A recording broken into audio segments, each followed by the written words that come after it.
Hi there, this is Paul Thompson from Spitfire Audio. I'm very excited today to be able to show you our first plugin. Comes as an AU, VST3, VST and AAX plugin. It's a standalone synthesizer that we've developed with BT called Phobos. The concept of the synthesizer is that it works using polyconvolution. So you've got a core of over 20 gigs of amazing sounds, everything from kind of insane loops through basses, pads, kind of melodic sounds, textures, kind of weird sound effects and stuff like that. And you can feed these sounds through a polyconvolution engine. This can add a unique and distinctive energy to cues for kind of cinematic stuff, everything from epic, hybrid, science fiction. You can create really kind of calm sounds from it, really kind of ambient textures and pads. It's very, very versatile. It can be used for all kinds of different things. So I'm going to show you, I'm just going to play a few sounds first of all, and then I'll start to talk you through how the engine is laid out and how you can kind of easily dive in and start changing stuff. I'm going to keep this quite short, this video, and then there'll be further videos going into each area of the engine in more detail. But let's dive straight in and play. We split the sounds into kind of four categories. So we've got atonal sounds, we've got melodic and harmonic sounds, kind of harmonic / rhythmic elements, and then pure rhythm stuff. So this is kind of harmonic rhythmic sound. So just check this out.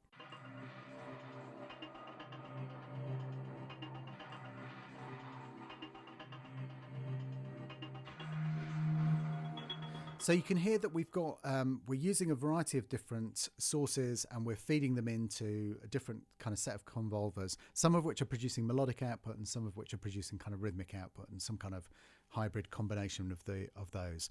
But if we just kind of jump through a few of these kind of things, you'll get the idea quite quickly, I think.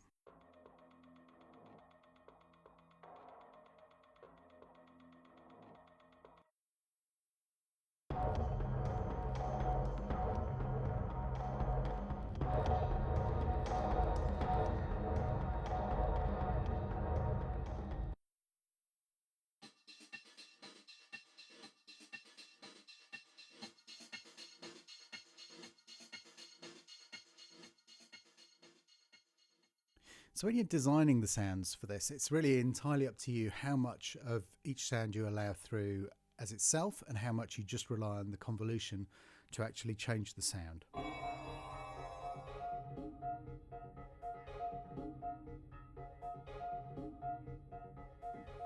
So you get the idea. That's a few harmonic rhythmic sounds. I'm going to show you a few atonal sounds. So here's one of BT's own sounds that he's created with the engine.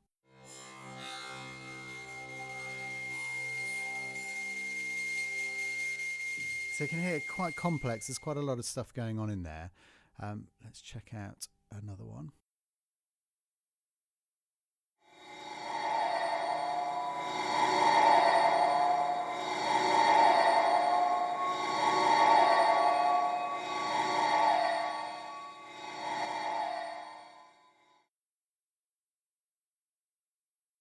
More atonal stuff.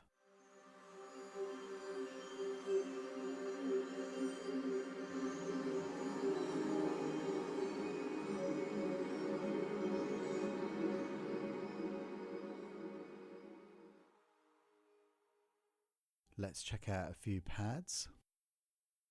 This is one of Richard Devine's patches.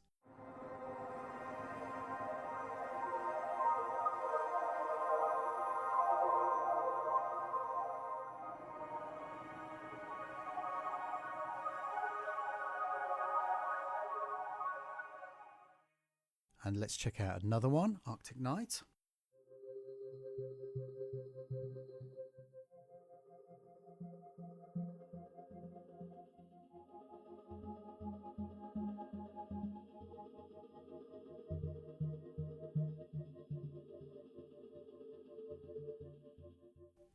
And then maybe we could check out a couple of really kind of straightforward rhythmic patches. You can see that this one's laid out like a multi.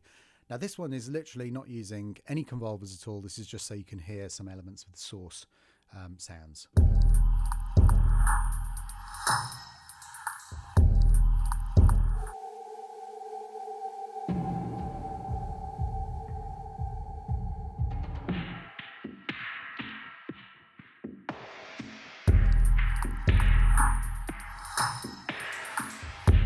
So you can hear, even without starting to engage the engine, you've got a ton of really, really amazing source material in there.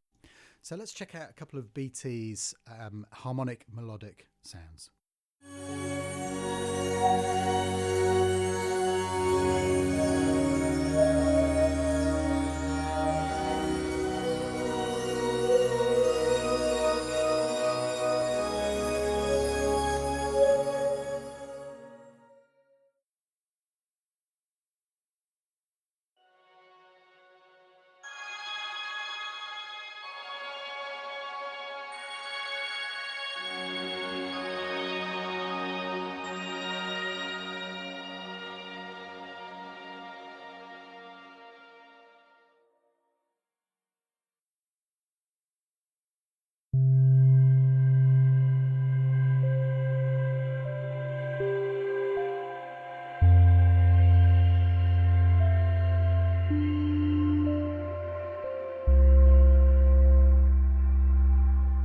You can see here that we're splitting the keyboard, and it's very, very easy to take different source sounds from the top and assign them to specific keyboard ranges here. You can see that there are 4 keyboard ranges for the 4 sources, and there's 3 keyboard ranges for the 3 convolvers as well, so that you can really get creative in how you're assigning these.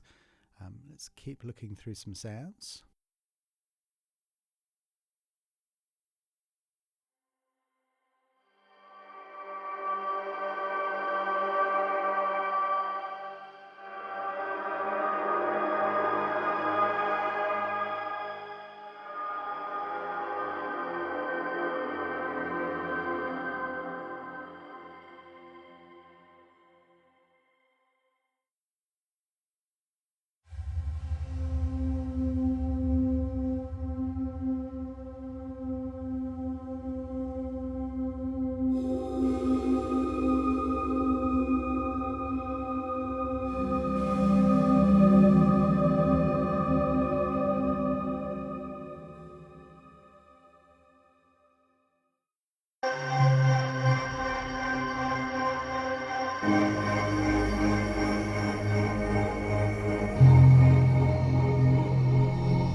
So you get the idea. So I'm going to talk you through very quickly how this is actually working. So we've got a selection of source sounds. So if you click on the actual name in the source here, you can go into a search system where you can go for either loop sounds or tonal sounds. And then you can select as many of these different tags as you want to kind of hone it down to exactly what you want to find. Now, if you click on the number next to the source, you get access to a further page of controls, which has all kinds of stuff on, including start, offset, and quantization, filters, pitch controls. You've got gates, 2 different sets of gates here. But if you want to control things via modulators, then you can click on mappings, and you have a whole selection of different things that you can use. And these go from your kind of basic preset stuff. So if we went for CC10 to pan, for example, that can set you up on there nice and easily. You can add further ones in, so you can have as many different things as you want. We could go for example, LFO-A, going to pan position. I'll take out the one that we just had and set it to bias, so it's an absolute. rather than scaled from the current position. And that's adding that movement in there. We can also do that on the convolver. So set, and we were taking that from LFO A again.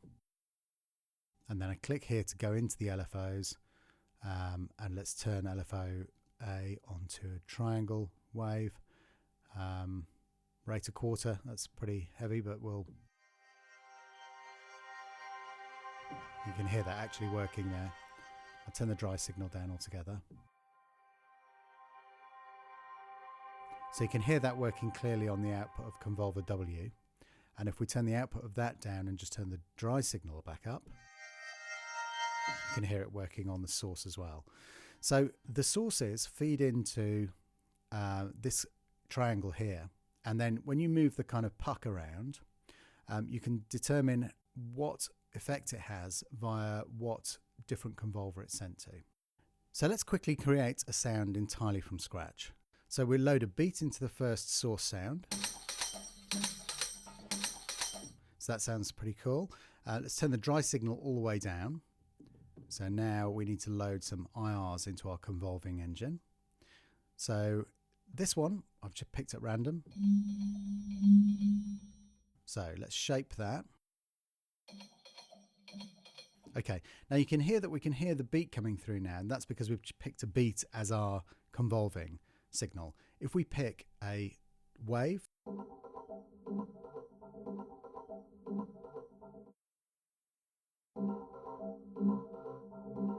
now you can really hear the effect of the convolver, and we can combine a couple of different things here. So let's load something into the second one. Here we go. And again, we'll shape it nicely. Maybe let's put that up an octave. High pass filter.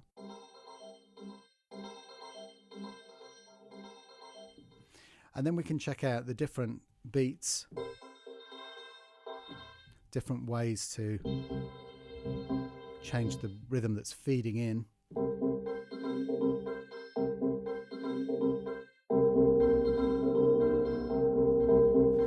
So you can see it's incredibly powerful, and you can really dive into creating some amazing sounds using this this method. And you can have combinations of different sources all feeding to in different amounts by moving their source puck around within the triangle to different convolve engines.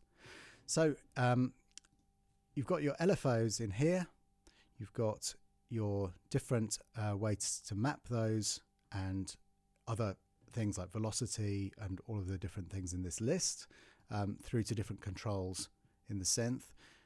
You've got, you can easily randomize by clicking the random wave or the random parameters, and then if you alt click, you only select beats, and if you shift click, you only select non-beats.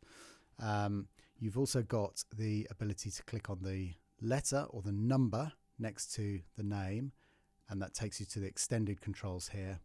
And so that's an overview of the synth engine. So I hope you've enjoyed watching this. There's going to be further videos explaining in much more detail each section and how they work. And we look forward to seeing what you do with this. Thanks very much for watching, and see you on the next one. Bye-bye.